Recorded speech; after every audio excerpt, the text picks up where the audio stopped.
Hello and welcome to episode 138 of the DaebakCast. This is a weekly podcast where some of us come together each week to talk about K-pop and whatever's current in the K-pop industry. This week we got a couple album reviews in store for you. Spoiler alert, they're really good. And as per usual, we're doing our talking about the releases of the month, although we are continuing kind of haphazardly, I guess, this month with the change to the format being just like kind of our top 10 of the month.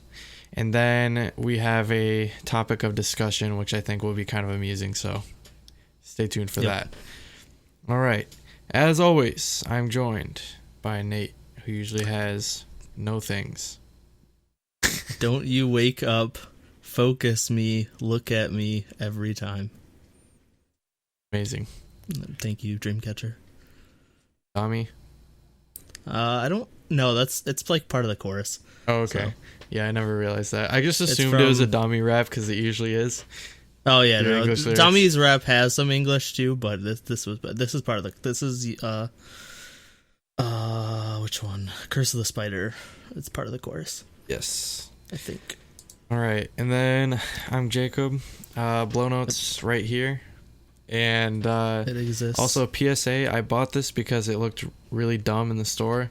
Don't get this. This is like Monster Gatorade stuff, and it tastes disgusting. That sounds disgusting. It's not good. Well, it's just Gatorade with like caffeine, basically, but it doesn't taste good. So it's Gatorade that's worse for you and tastes worse. Yeah, the flavoring is not good. Don't buy it. Drink Propel instead.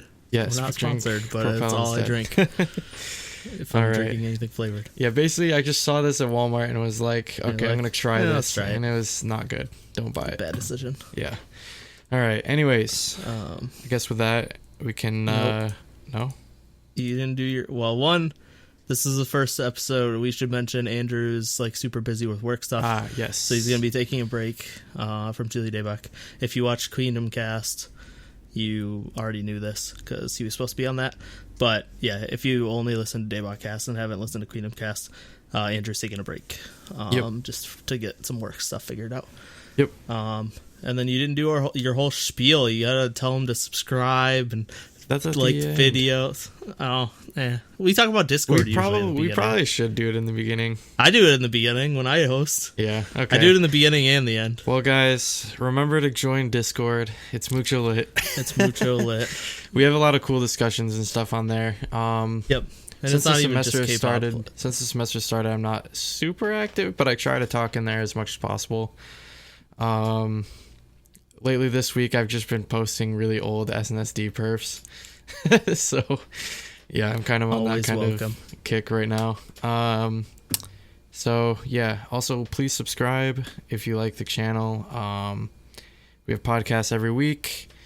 Yep. And you can review us on iTunes. It'll help us out. Oh, yes, definitely. It's available on Stitcher, Podbean. Like all the podcasting stuff. Yeah. What is it? It's Stitcher, Spotify, iTunes. Yep. That's it. And then we're on everything. Other podcasting services. Yeah. We should be on pretty much everything. Yep. I think we're on Google Play too. I think. Hopefully that still works. I signed up for it, but I don't know if I ever confirmed that we show up there. Do people actually use Google Play for podcasts though? I think people do. I don't know. Okay. Anyways, I'm gonna look it up right now. Yeah, I guess with that we can probably get into the first topic after Nate's done searching that, because this is actually. I downloaded the Google Podcast app, I think I did double check that we're on it. Daebak. I know we're on Spotify because one of my roommates when I was in Korea wanted to check it out. And I was we might be on Spotify. And we were. Honestly, we are kind of explicit because we do. No, I specifically had our feed marked explicit because we swear every once in a while. Yeah, because I remember when we first started, we're like, we got to keep it clean, and then we just and then we just gave up on it. So yeah, it's on there. It's up to date. It's got both Queendom Cast episodes. So yep, we're on everything. Yes. Okay, let's get to topic one. which I will be running, is our first review, and it is Dreamcatcher's new mini album, Raid of Dream. So, like we said before, they just gave up on the like sci-fi future city thing and just went back to fantasy Nightmare. horror. Well, this is, I guess it's the dreams instead of nightmares now, but whatever. I like the new logo. I think that looks pretty good. Yeah, On I have the album, here, album actually. art. I can Not bring it up. USB cables. No, I have one copy of the album because my special edition didn't show up, but that is the album. You can see Jacob's reflection in it. Okay, let's get started with Yes. the intro, something Dreamcatcher always has on their albums. And so I know people on Discord were saying they did not like this one. I know Cooper Dude, this doesn't is like so it. awesome. And Baron also didn't like it, but I think it's another amazing intro. It throws you off with like the epic string and piano beginning, and this is cool because it mirrors the single. But yeah, it starts off with like a really epic string and piano stuff, and then it has a short rock and like they're like some Eastern instrumentals, like traditional Eastern instrumental stuff. But then it just drops into this ridiculous glitchcore dubstep thing, and like it comes out of nowhere, and I didn't see it coming, but I love it. And then the main guitar line comes out after that, and it just gets you hyped for the rest of the album. Like, Yep. They always do great albums or album intros, in my opinion, and I think this is another great one. Yeah. So for what I said was like I really love like the piano and strings and stuff they used in the. I said in my notes in the intro. I mean into like the In intro the intro to of the intro. Yeah. Yeah. Which then like descends into that like really nice heavy guitar, and Yeah. then all of a sudden it became a hitchhiker song. Yep. Yeah. Basically, it's a Like the hitchhiker song. That's a good. la, la, la, la, la. Yep. It was like what? I literally wrote in my notes, "What the fuck?" Yep. And then Yeah. back to awesome guitars. So basically, that's the intro. If you haven't listened to the album, like go listen to it. Like you have to hear the intro for yourself. Like this is probably the craziest one they've done yet, I think. Oh yeah, it's definitely the craziest one, and I can see why some people don't like it. Yeah. Because it is just weird and out Jarring, there. But yeah. I love it. Yeah, it's definitely jarring. But I thought it was good, and it sounds like you agree. Next we have Deja Vu. So this is a single.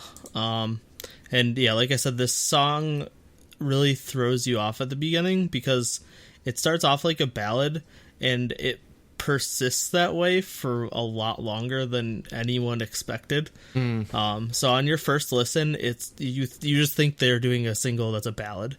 Yeah. Like it just leads everyone on because it's for like a minute of the song. It's just slower, piano based, like great vocals. Yeah. And I thought it was cool because not everyone listens to albums, and they might not know that Dreamcatcher puts out these amazing ballads. So this is kind of like a nice way, like, for people to hear how good they are at singing and how good their vocals are for ballads, if they only listen to the single. Thing that stood out in that intro part for me is Gahyun's part. It's like super low and breathy, and she's like stood out to me a lot lately. But then, yeah, we get into the pre-chorus and the chorus, and that brings back that, like, J-rock heavy guitar string sound that we pretty much all expect. I love the chorus. I think it's catchy, but not annoyingly repetitive. Yeah. It toes that line. I could see some people thinking it gets annoying. It didn't for me. I think it's, like, just at the edge, where if they did it a little bit more, it would be annoying, but overall I thought it was great, and I love how after the chorus it drops back into a more slow section for the verses. It really gives the song like really good dichotomy. As for the music video, I think it looks amazing. They got some like really great CG backgrounds in the sets, like especially the like standing coffin full of like flowers, and then the like throne room stuff all look really good. Their outfits fit perfectly. And I liked the whole like storyline thing going on with like the whole friendship being broken or whatever, and like the back and forth sword stuff. I liked I thought the visuals were good overall, like for the whole thing. Except like there's one part where it's like, it's either two planets or two suns or a sun and a moon. Yeah, or something. it's not that. It's two moons. That was kind of cheesy, I thought. But other than that, I thought everything looked really good. Yeah. And then as for the choreography, it's fantastic as always. I really like the white outfits they have because they have like really flowy parts on their arms. Yeah, and it just really fits with all of, like the great arm movements. So yeah, I think this is like one of their better singles in a while. Yeah.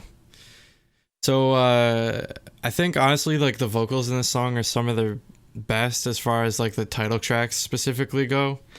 And like you said, it kind of like shows how their vocals can be like during some of their ballad tracks, like in the more like tame, like some dude parts of the song.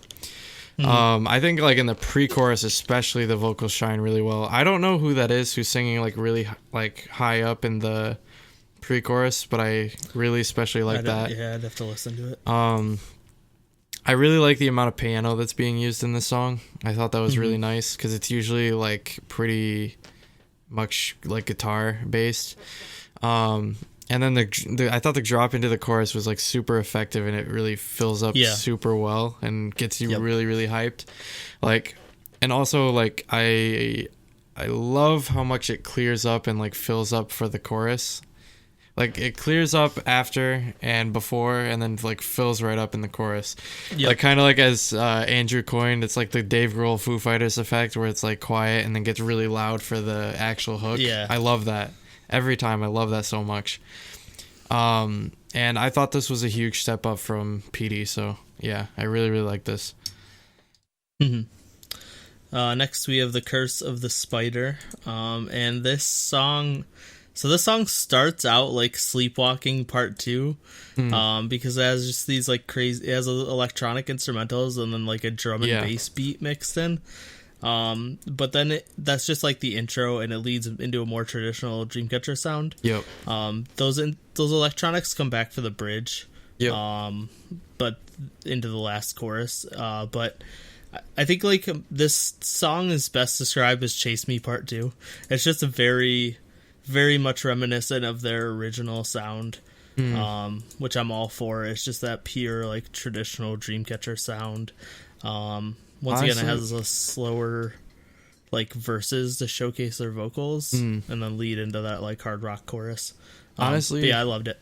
Honestly, I might dare to say that this is better than Chase Me. To be honest, better than Chase Me. Yeah, I really, really like this song. Like, I think it might be my favorite song on the album. I loved the way like it just flat out like came right out of the gate as like you said, kind of like a Sleepwalking Part 2. Yeah. With the I don't know what to call it. I guess it's kind of drum and bass. The beats drum intro. and bass. The instrumentals aren't. The electronic beats that they used like in the beginning was like crazy, and I was just kind of like blown away. Like quite literally, I was just like, whoa, like what is happening? And then the heavy guitars that they used in the chorus and post-chorus I thought were also really, really nice. Like, I like how they kind of, like, towed the line between EDM and hard rock, like, in this song. I thought that was really cool. And I think that's a theme that's used on this album quite a bit that was, like, really nice. Yep. Speaking of, next we have Silent Night. And not only is this my favorite song on the album, but this is my second favorite Dreamcatcher song of all time after Sleepwalking. Jeez. And it's close. Like, this song almost beat Sleepwalking for my favorite Dreamcatcher song, and Sleepwalking is in my top 10 K-pop songs of all time. Damn. I think, like, in, like, the first time I heard this, I knew it would be up there in my rankings, and, like, after a couple dozen listens, like, it's still, it's that good in my opinion. I think it's just, like, blew me away. So, like, it starts off, and it's got, like, a low guitar, and it's really reminiscent of Schism by Tool. It's like that same guitar effect that Schism has, which I thought was really cool to hear. Right in the beginning? Yeah. Okay. That's the guitar effect. Is like, if you go listen, I listened to Schism right after, and I was like, that's like the same effect. Yeah. It is. It's not the same melody, but it's the exact same effect. And I love how the pre-chorus brings that back, and like it has like a ballady feel, but then there's like clapping and like this really epic percussion build into the drop chorus, and then the chorus happens and it just drops and it like just gives me chills. It's got this like crazy electronic instrumental, but it follows the vocals, and then on top of that they use some vocal melodies in the instrumentals. There's like some, I don't know how to describe it. Like, it's not chanting, but it's like similar, that they use as instrumentals. And that's all layered on top of just this really epic drum track. Everything about it's like produced really well, and it's just like over the top and awesome. I really love that mix of actual vocals and then vocals used as instrumentals. In the as like the mix, I think they accent really well, and it gives like this really like dreamy feeling.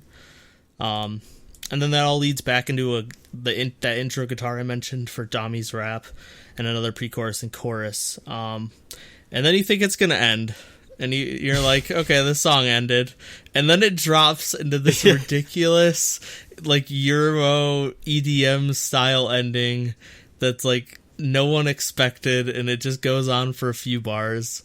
And I definitely know it probably isn't for everyone, but I thought it was just awesome. I was like, nothing about this song like was predictable, but I loved every minute of it. So that's why I think like it's up there for like one of my favorite songs. Yeah. Like, I guess let me start with like the beginning, like you're saying, like the sort of Tool-like intro. When I first listened to it, I was like, is that a distorted guitar or is it a deep synth? Like, I could not tell. Yeah, and it's a guitar, I think. Yeah, I also am leaning towards guitar. Like, I think it's just distorted a lot. Yeah. I really like the fact that I can't really tell what it is, to be honest. I think it adds some level of like, I don't know, makes it kind of interesting, I guess. I really like the low register that they're kind of singing in throughout this song. And I also like the sort of like almost whispery sort of vocals they use in the chorus. And yeah, that last drop at the end was crazy. Like, I was not expecting it the first time I listened to it, and I was like, yeah, this is awesome. Like, it didn't feel like it was just tacked on either. Like, you can feel it building up, but it also at the same time feels like it could have ended there.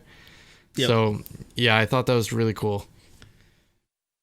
Yep. And the way Dreamcatcher managed to like combine hard rock and EDM on this album, I thought was really awesome.